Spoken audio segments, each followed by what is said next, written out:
Hello, Internet viewers. I'm the Fairly OddGamer. Well, this is a good way to end Marchio. Talking about the spin-off games. Great! What'd you have in mind? Maybe Mario Kart or Mario Party or maybe all the Mario sports games? Or maybe even... Actually, before we do, let's just remind everyone how and why it came to be. With Mario being a successful franchise, it would of course result in appearing in different mediums such as the live-action film, sort of by Disney, the console serial made for kids, and even TV shows like Super Mario World from Captain N, The Adventures of Super Mario Bros. 3, and even Do the Marios! the Super Mario Bros. Super Show. better known as the greatest TV show ever made. And let's not forget that infamous Ice Capade from 1989. Oh, you had to bring that up. Yes! Yes! By the way, did you know there's a Mario show on the Children's Channel in Europe called the Super Mario Challenge? Oh, so that's where SMG4 got his outfit from. And of course, merchandise galore from plush, action figures, amiibos, Legos, and even board games. All you can find at your local Nintendo store, but only in Tokyo and New York. But you can't do all that without making more games, especially when trying to please all ages from kids to adults, or in the case of this video, infants and toddlers. Wait a minute. We're not reviewing what I think we are we? Mario's missing in Mario's Time Machine? Not that. Oh, thank God. For a moment there, I thought you were talking about... The Mario Early Years trilogy. No! Wow, that's the second time I've broken a guest reviewer, the first being Sonkify. Anyway, if you're not familiar with the trilogy, then allow us to explain.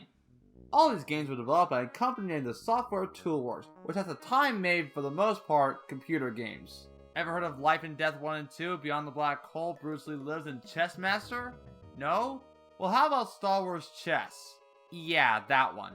Software Toolworks was commissioned by Nintendo in 1993 to release some educational games based on everybody's favorite plumber. Ever heard of Mario is Missing or Mario's Time Machine? That was them. But compared to well-known edutainment franchises like Jumpstart, Super Solvers, Carmen Sandiego, Rita Rabbit, and any of the humongous entertainment games, these games are often forgettable just for how bad they are. Aside from a certain internet meme.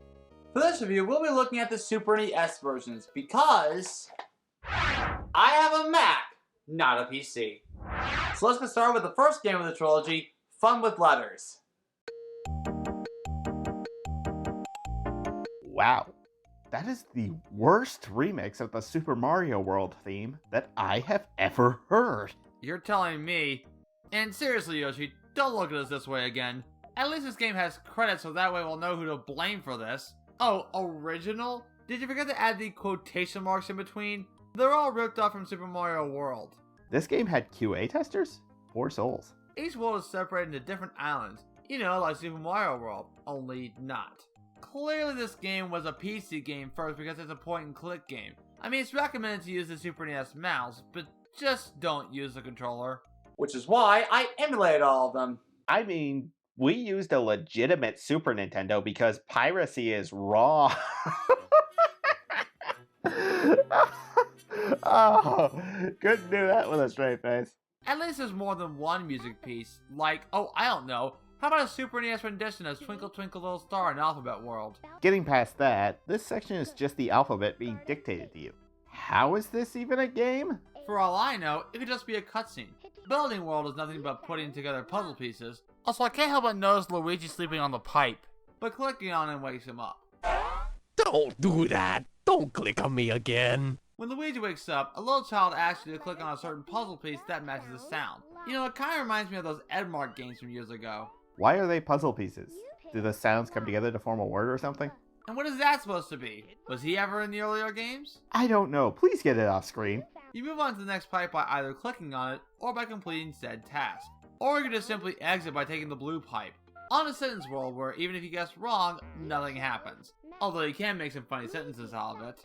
The princess has a big bug. The princess got a big can. A bug is on the bug. Remember kids, this is bad. Boy, it's a good thing Luigi's still asleep. If he heard any of this, he'd be traumatized. I saw my life flash before my eyes. You can also choose to play as either Yoshi or Peach, but nothing really changes. The rest are pretty much self-explanatory. Vowel World has you click on vowels underwater. Sound World has you click on the object that matches the sound it makes, ironically enough in a library. Last Letter World has you click on words that match the last letter with Lego pieces and a somewhat familiar song?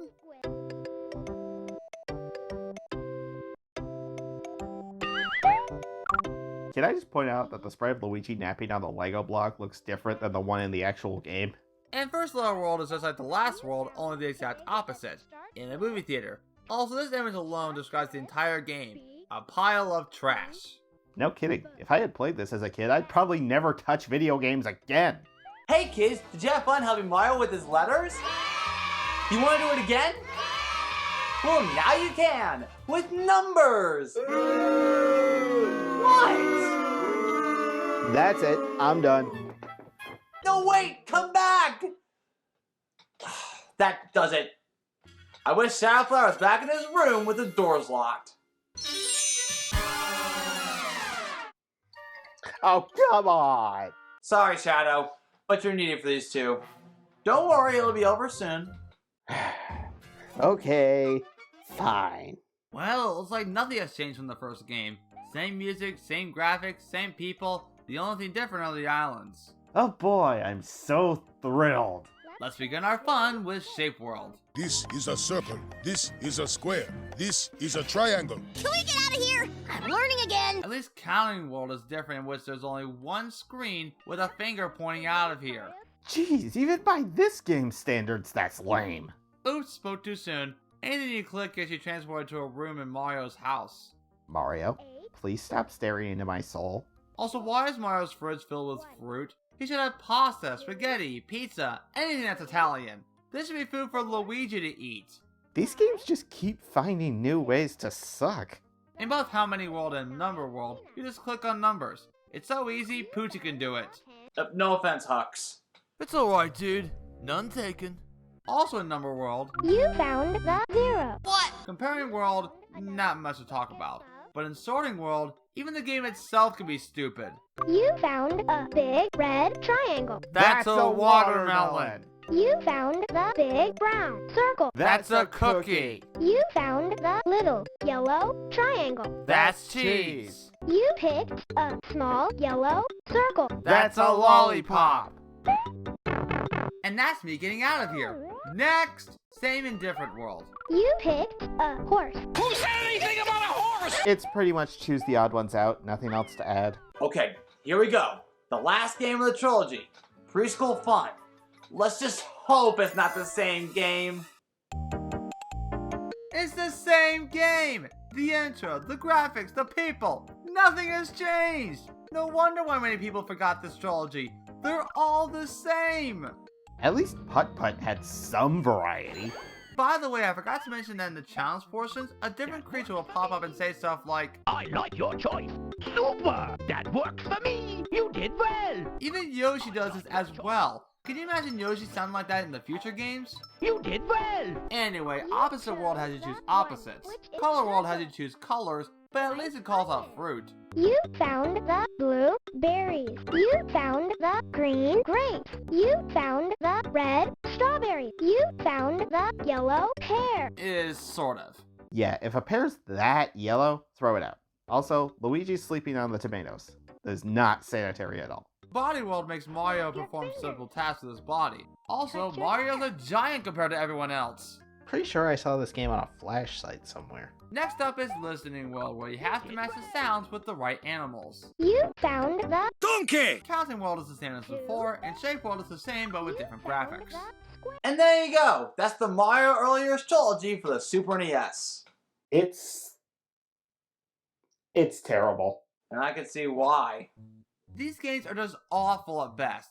Honestly, I don't know what to say about them. There's no variety when it comes to the music, the graphics, not even the gameplay. Plus, none of these worlds are special in any way, shape, or form. Just follow the task and there you go. In my opinion, this is probably the cheapest way to make a game. I don't even know why they're all ported to the Super NES. Maybe to have more use of the mouse? But we have Mario Paint, and that's a good game. These three games? Definitely not. Although, if I were to say something positive about it, I guess filling the blank incorrectly and fun with letters was fun. And like the Barney games, they do have an educational value, but not something to pick up and play again. With that said, don't play the Mario Earlier trilogy. It's boring, and it's not something worth your time, effort, or money. Let's hope I don't see another educational Mario game for as long as I live. These games have all the hallmarks of cash grab kids games. No imagination, no interesting gameplay, barely any connection to the source material, no amount of thought put into anything. They were clearly just thrown together to cash in on Mario's exploding popularity. Even as educational games for kids, they're a waste of time. They don't teach kids anything or build any skill at all. Any good educational game at least has some substance, some skill building technique that encourages your kids to engage with it and develop problem solving skills. This is just clicking on random stuff. It's insulting. For the icing on the cake, it has nothing whatsoever to do with Mario. Yeah, Mario's there, but that's about it. You could paste any character in there and the game wouldn't change. At least you could have some fun with Mario is Missing and Mario's Time Machine for how memorably stupid they are. But the early years games? Just keep walking, my friends. Now, we did have another game planned for this month. However, due to time, we'll have to end Marcho a bit earlier than expected. But never to worry, because there's always next year. You heard right, Marcho will be an annual thing from this point forward. Awesome! Can you let me out now? Alright. I wish for Shadowflare's freedom. Okay, bye! Woohoo! See ya! I knew I could end the month on a happy note.